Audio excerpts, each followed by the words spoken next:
How's it going, everyone? Mr. Geyser here with the final video for our Lesson 7A series, where we'll be taking a look at a real-world Ferris example. In example 6, a Ferris wheel is constructed such that a person gets on the ride at the lowest point, about 5 feet off the ground, and the ride reaches its highest point at 125 feet off the ground.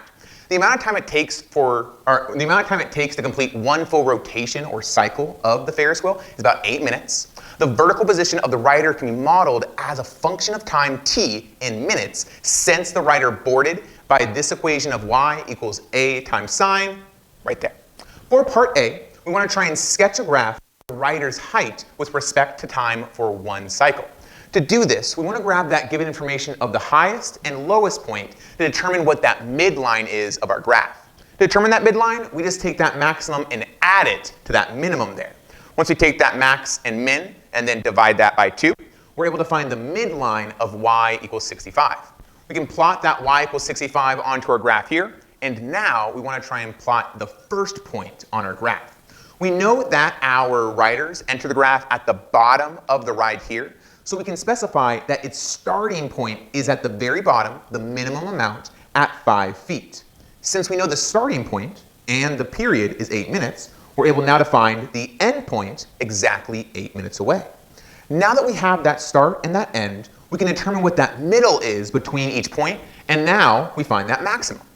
Once we find that start, max, and minimum here, or really the start, the middle, and the end, we take the middle part of these 2 points, the middle part of these 2 points, and we can find the intersection point of our sinusoidal function that crosses the midline. Once we have these 2 middle points here, we now can make that sine function. From this graph here, we're able to find A, B, C, and D for part B.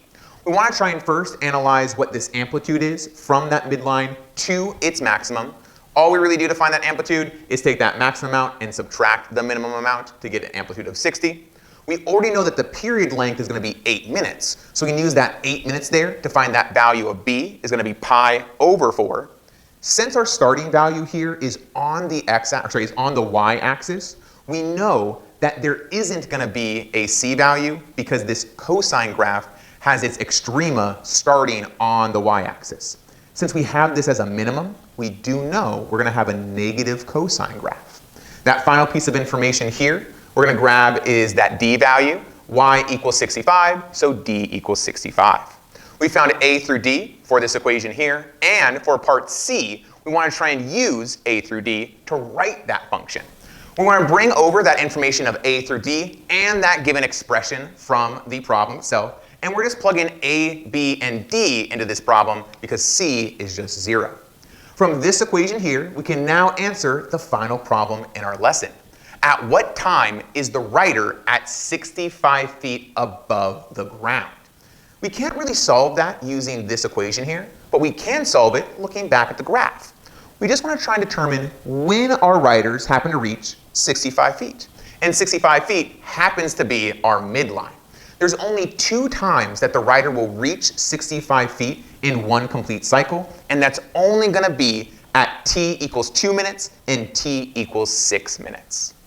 Thank you very much for joining me in this final lesson on 7A. If you have any questions at all, please leave them down in the comments below.